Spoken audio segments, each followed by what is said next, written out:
I need to build some new platforms these mufflers are sitting on because you can see it's deteriorated. I've been able to do all these purely by my manly strength. Ignore the pry bar and hammer. Got it! Piece of cake, piece of crumb cake. Piece of cake, piece of crumb cake.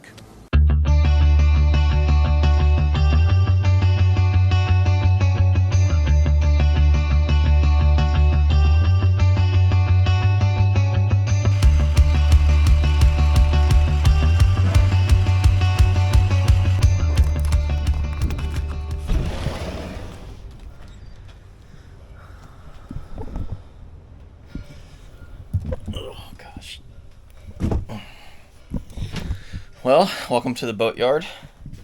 Welcome to the mess that is our boat. It's a little crazy right now.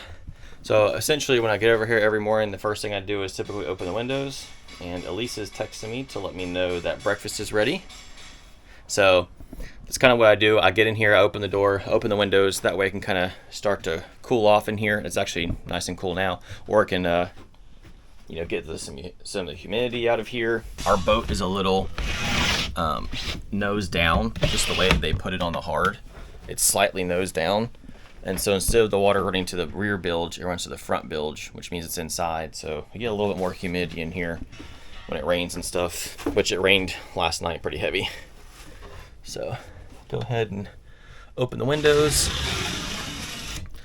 so it's a little more comfortable in here for us to work today.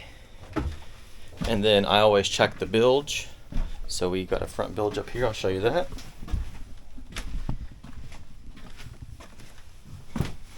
See, we've got temporary battery sitting here, and there's our little bilge. You can see it's sitting in water, but it's not too bad.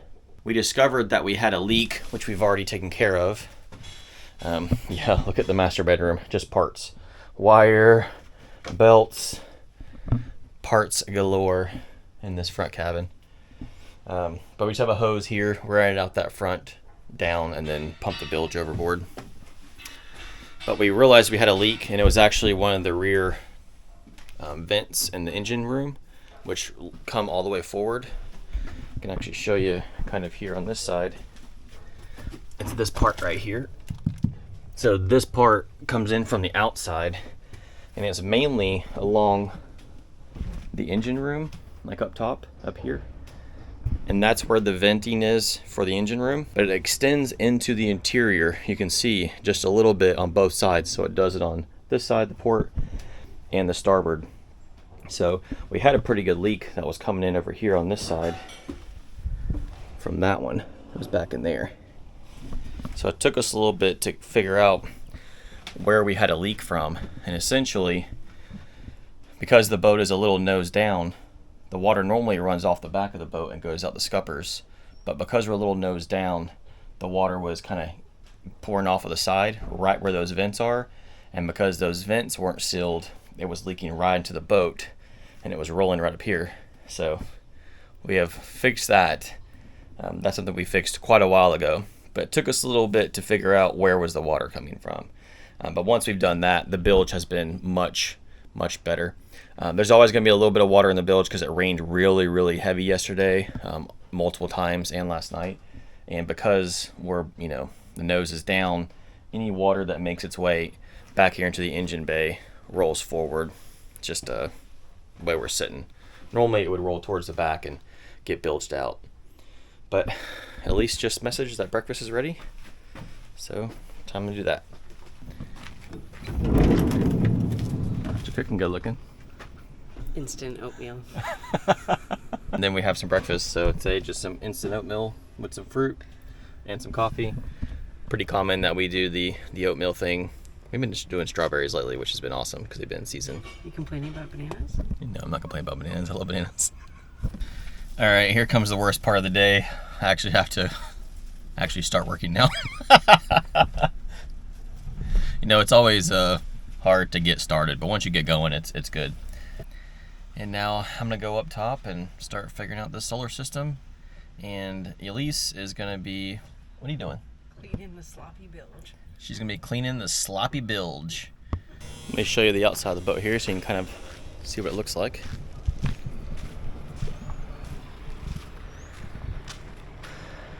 So there it is up on the stand. And you can see Ogre tucked in there. And then we got a little tiny trailer back there. And this is the big boat lift.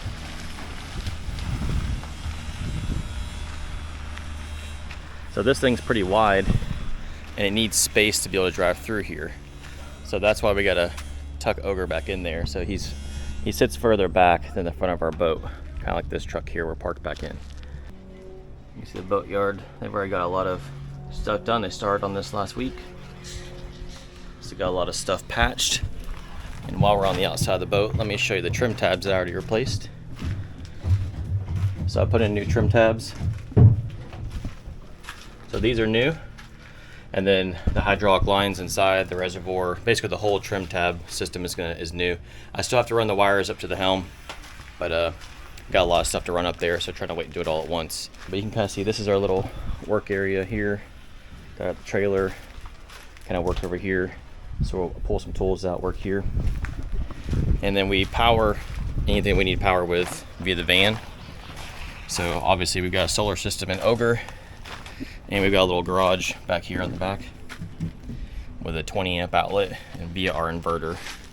So anything we need to run power tool wise or electricity, we pull from the van, and it's just got solar on top to keep that charged up. And then if we need water, we're lucky enough to be right near the bathrooms. So there's some restrooms down there on the left, and there's some water hoses here. But let's get up here. It's got a little ladder to go up. How's it going? No, you don't want to be on film? Hopefully one day she'll warm up to it. We're trying to get her to. Leave a little comment. Hey, Elise, come on, we want to hear from you. She's still shaking her head no. This up here, that's missing. That's just a piece sitting right here. So we're gonna have something made here to have probably like the name of the boat or something cool here is the plan. And then up here, I was talking about the aluminum. The solar is gonna be up here, and so we're gonna have like I think what 3 450 watt panels somewhere around there, and we'll have 1, 2, 3, and they'll stick out a little bit past the Dodger. So once they actually come and do the aluminum here, they're going to reinforce that. They're going to change the way it attaches. Currently, it attaches to the, you can see it attaches here and up top. So it attaches to the arch. So once they reinforce the back here, they're going to cut out this top section that goes to the arch, and they're going to put another piece that goes from here down to here, somewhere in here, to help reinforce the front and reinforce the back. And then we'll be able to put our solar panels up there. And actually, the solar panels are sitting up here. So I'll take you up to the helm area. They're just sitting right there. So we're waiting on them to do that. You can see the arch did have a ton of stuff over top of it. So it's much shorter now, but it just unbolts. So once they do the Dodger, we can take all of this off, and then the boat will only be that tall. And essentially the bimini will go here to help cover, you know, the helm, and then we'll be able to fold down, and the highest point will essentially be the Dodger back here. I've taken a few measurements. I can't remember how tall we'll be, but we'll be short, like I think somewhere around 11 foot if I remember right. So much shorter than originally. I think we were close to 16 before, like 15 or 16 feet, and now we'll be closer to like 11, something like that. Other things we're working on. You may notice there's nothing in this bilge. That's where one of our V drives goes. If you follow the Facebook page, then you've probably seen pictures of our V drives. Essentially, I pulled them out so we could have them refurbished, and so we sent them off to Walter in New Jersey. Cost us some money to ship them there. They got them, and come to find out, they said, quote, a butcher worked on these last. So they were pretty gnarly inside, unfortunately. So we ended up having to buy 2 new V drives, which that was quite the monetary expense. So I got a lot of stuff in the engine compartment already done, and then I'm kind of like working we're working all kinds of stuff, but it kind of depends on what the weather is like, how much time we have. You know, there's lots of variables because we're not here all the time. We do have to run our business as well. So essentially, we take Ogre, the camper van, and we stay overnight over here somewhere, and then we work on the boat. So we typically come over here for a few days of the week, work on the boat, stay in the van, work on the boat, stay at the van. As far as showers goes, we just hit Planet Fitness for a shower, and then we go back over to our house and work over there as well for running the business. And we've got projects everywhere. So Elise has already wallpapered this bathroom in here, which turned out really cool. And then I already replaced the vent. There's a vent beside the toilet that pulls air outside. So I pulled that off. Got that. Let's see. That's a little thing we've checked off. We've also redone all of our through-hole fittings. So that entailed like pulling out this stove because there's a through-hole fitting behind this. There's through-hole fittings back underneath that go outside for the sink. Of course, this sink drains outside, so there's one over there. So we've got most of our through-hole fittings, actually all of the through-hole fittings replaced. And we've been bouncing around a lot. So right now it looks pretty crazy because there's so much stuff being repaired. Just out of curiosity, what aren't you replacing on this boat? The actual fiberglass hull. And You sure? Because some of that's getting replaced. the engines, fingers crossed. The generator, fingers crossed. I am redoing the electrical system, and I'm also changing a lot of the plumbing. Yeah, I'm doing a lot. We're basically we're doing a lot more than we originally planned to do, but That's how it always goes. that's how it goes. I got to rebuild the platforms they're on, so they got to come out, and then we're gonna clean the bilge out, get it all painted, and then put it all back together. Somewhere around the turn of the century is when this boat last had a really major overhaul. And so that's why we're painting everything and making it really nice. Hopefully that, helps our resale value. So not only will we be living on it while we're doing the loop, but then when we go to sell it, when we're doing the loop, it'd be good to go for somebody else. And it will be essentially a turnkey, ready to go loop boat. So that's kind of our thinking. It's pretty well gunked on, so I'm not even to the soap part yet. Trying to remove just the nastiness still. Yeah, it's like, I feel like we could have a garden in here. That's how much mud there is. So in that little spot that Elise is in, we have some space there. Then engine 1, Colton. Our generator is here. And engine 2, Chloe. And then we have the same space over there. And there's a pretty decent amount of space around the back. You can see how she's in front of the engine before the rudders. So there's a decent amount of room in the engine bay. But where she's cleaning now is where our battery bank is going to go. And that's right here. I'm working right here today on the solar system, designing or planning like where things are going to go. So essentially the battery bank will be out here, and then the wires will come in for there. And then our shore power is over here. What's funny is, working on RVs for years and years, they call it shore power. And this is why, because it stems from the marine life of getting power from your shore, right? Gotta remember the maritime history is super old. That's how we are able to move around the world, right? Before roads or even, any of that stuff. It was horses and ships and, before railroads, before cars, ships were first. Pretty cool. But right now our shore power comes in from the side, which is the starboard side, towards the rear or the aft, and then it comes basically straight to here. And then the generator is right in the middle, and so the power for the generator comes out right behind this and then goes over there. It's kind of like an RV. You have this boat has a 12-volt DC house system, so pretty much everything inside the boat runs off of 12-volt, other than the outlets and the large appliances, very much like an RV. So this one has 12-volt, and so we're sticking with 12-volt. So our fridge is 12-volt, all of our lighting is 12-volt. Most of the stuff we're going to be using every day, our water pump, our bilges, all of that stuff is all 12-volt. The only thing that's not is 110 or 120 volt. And then that's, the regular outlets like you see in your house, the microwave, the stove, We actually have an electric stove, so we don't have any propane. Everything on this boat is electric or diesel. So we have an electric stove, and then we have an electric water heater, which is that big giant silver thing right there. And the head or the toilet is electric. So that's a kind of like a maceration toilet is kind of what you can think about it like. It essentially takes everything in there, macerates it, and then sends it to the holding tank. Our plan is to put in a compost toilet. That's our current plan. We're going to be sticking with a 12 volt electrical system.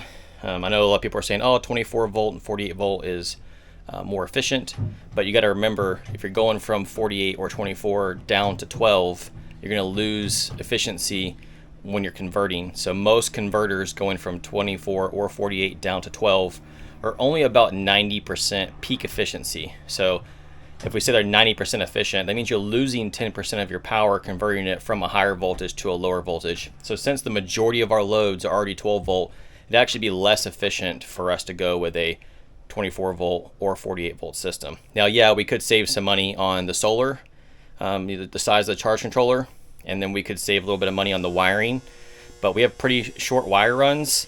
So if I had to guess, more than likely it'd be pretty much a wash is what I'm getting at with this system on our particular boat. Now, I wish our boat was 48 volt.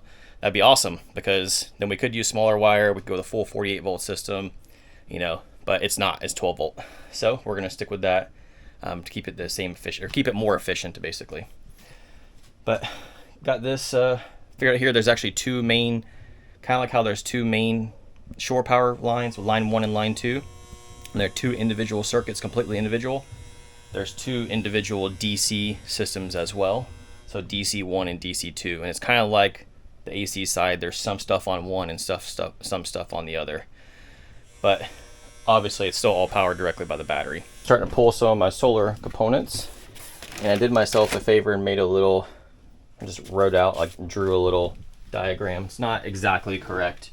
It's just to help me figure out kind of where stuff's going to be. So we have our engines and generators outside with our DC chargers, and then our battery bank. So kind of all of this on the left side of the page will be outside where Elise is working today, and then where I'm working today, all of this will be inside. So the power will come from the outside to the inside, and then the majority of the solar system will be inside. So then my outside stuff, that's for a future day.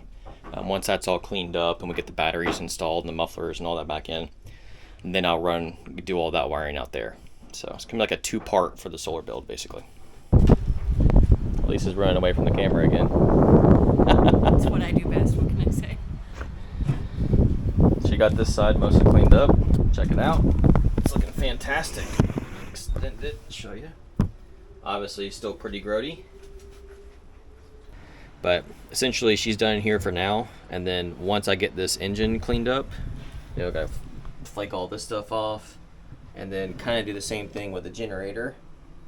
Then we'll go ahead and do a clean of the middle. So we've cleaned this side and she's cleaned that side. Then the middle will be cleaned, and then the area where the V drives go inside, one goes there and one goes over there. Paint all of that at one go. I'm gonna give you an update on the solar. I'm working on it, so kind of getting a little bit of a rough plan here. Look how big the inverter is. I mean, look at this. It's huge. It is huge. So I'll throw the dimensions up on the screen. So this is a 12-5000. So this can do 4,000 watts continuously, or just over 30 amps at 120 volts, like 35-ish, somewhere around there, continuously. So we're doing a large inverter because we have the electric cooktop.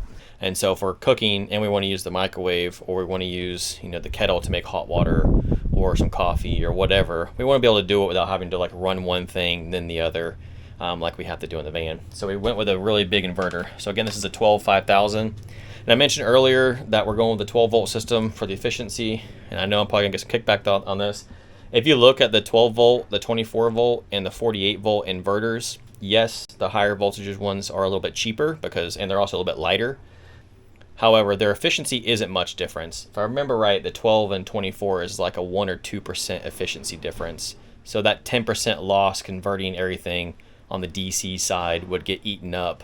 Or the efficiency you gain here would get eaten up by the down conversion from 48 or 24 down to 12 for all of the DC loads. It's almost time for lunch, but currently I'm about to take this board out. Actually, Elisa's taking it, and we're gonna trim that down because we have a two-part hatch here, which is pretty janky. Just is not safe. So we're gonna take this one, which is the exact same one, and build it the same way. All right, so I got that board cut already and test fitted, it's good. Now I moved on to working on to the last exhaust muffler. This is for the starboard side engine. Oh, I'm sorry, the port engine. So this one has a little bit longer exhaust run. It's 4-inch exhaust. You can see here's some of the pieces sitting here. So I actually had to cut it to get it off of there because it was stuck on the muffler. I've already got the other two done. You can see the small one in the bottom, that's for the generator. And then the one up top I've already painted. That is for the starboard engine. And also, here's our new V drives. And there's the drive shafts. There's one there and there's one in that corner. So I pulled the drive shafts out. I've been able to do all these purely by my manly strength. Ignore the pry bar and hammer. Can't see the hammer. Oh, perfect. If you can't see it, it's not real. Perception is reality. Yeah, just rip that right apart. Bah! Macho man. Or something. Wow, that's impressive. I can tell you're pressed by your tone of voice.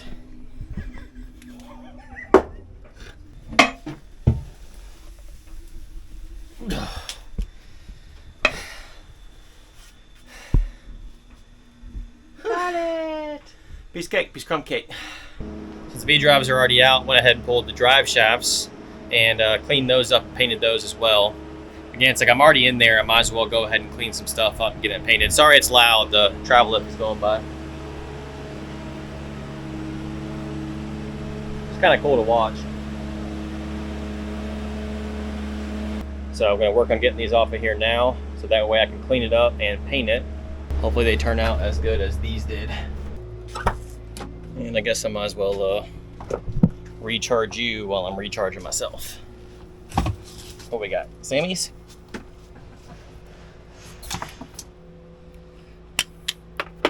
Sweet. Looks like a sandwich and some grapes.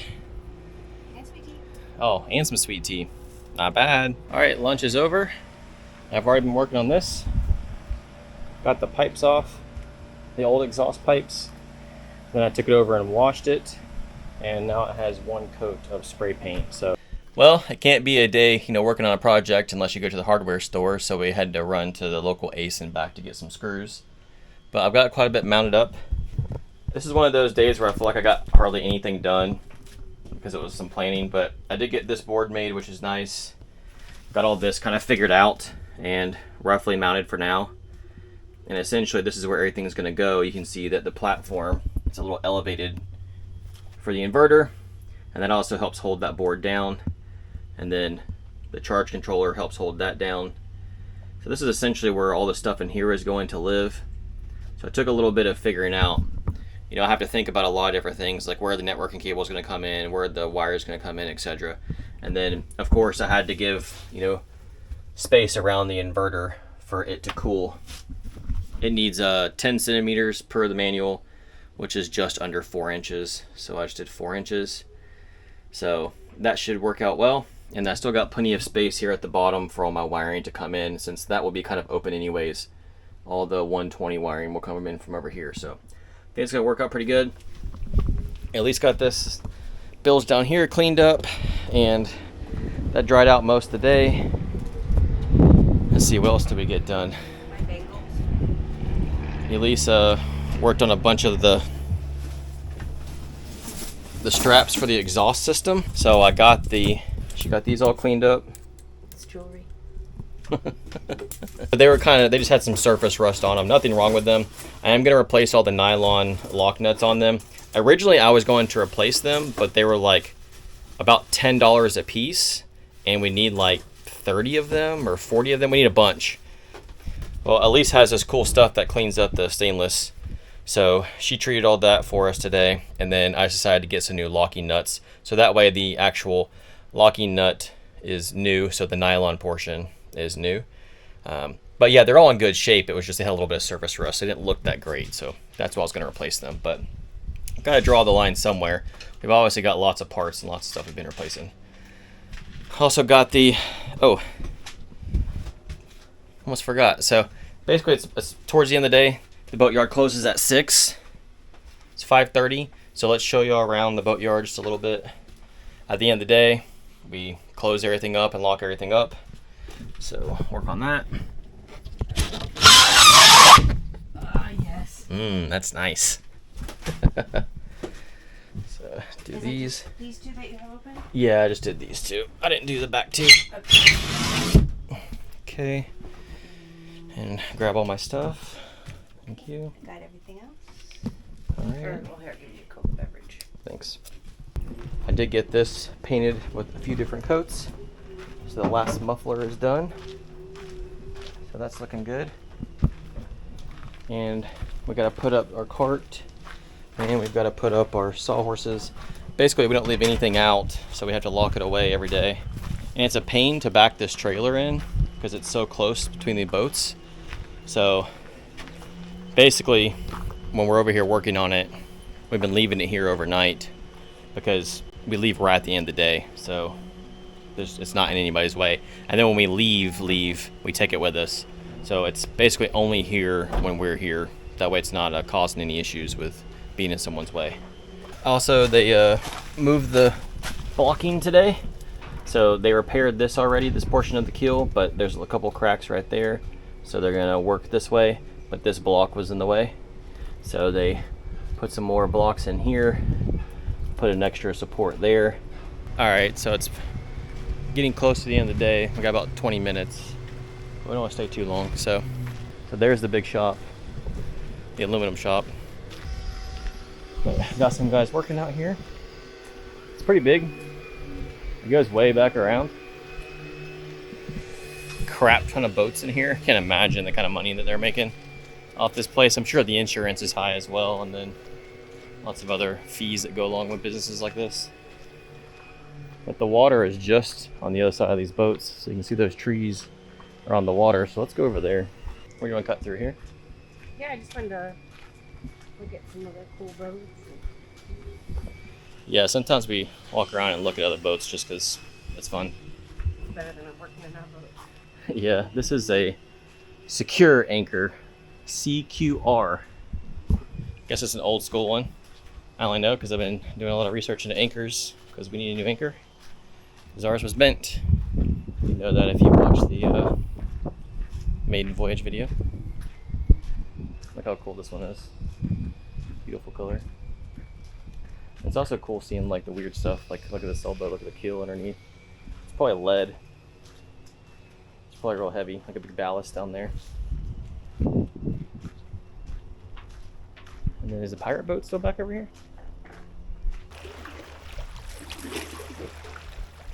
Sweet. I don't know if you're seeing that. I didn't want to go. So I got my toe a little bit there. My shoe got caught and tore my toe up. Isn't that how it goes? That's all right. Pretty sure I get some type of cut or injury every week. So here's this is actually the waterway here. But yeah, there's a boat there that's wrecked. I think that one's metal. And then the channel come in right here. But there's a wrecked boat in the channel. I'm not sure how much they got sorted out. Probably looks a lot further away with the GoPro. But we're right alongside the water. It feels nice. There's a nice breeze, even though it's been a warm day.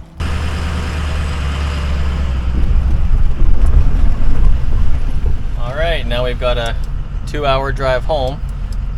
So we've been over here for a few days. We got quite a bit done. Got the solar system area painted. I got all the wires ran. I even got them into the electrical box, which was very time consuming. Had to cut out access hole and everything, but things are going good. So we're heading home. Now our tradition is to stop at a gas station and get some Chunky! yeah, get a chunky. which if you've never had Chunky, it's a candy bar that has raisins and peanuts in it. It's super good. It's Elise's favorite. And then we also grabbed a tea. So I had to grab a black and white tea by Arizona. So that's about 20 minutes from here, but it's on the way home. So the weekend's already started.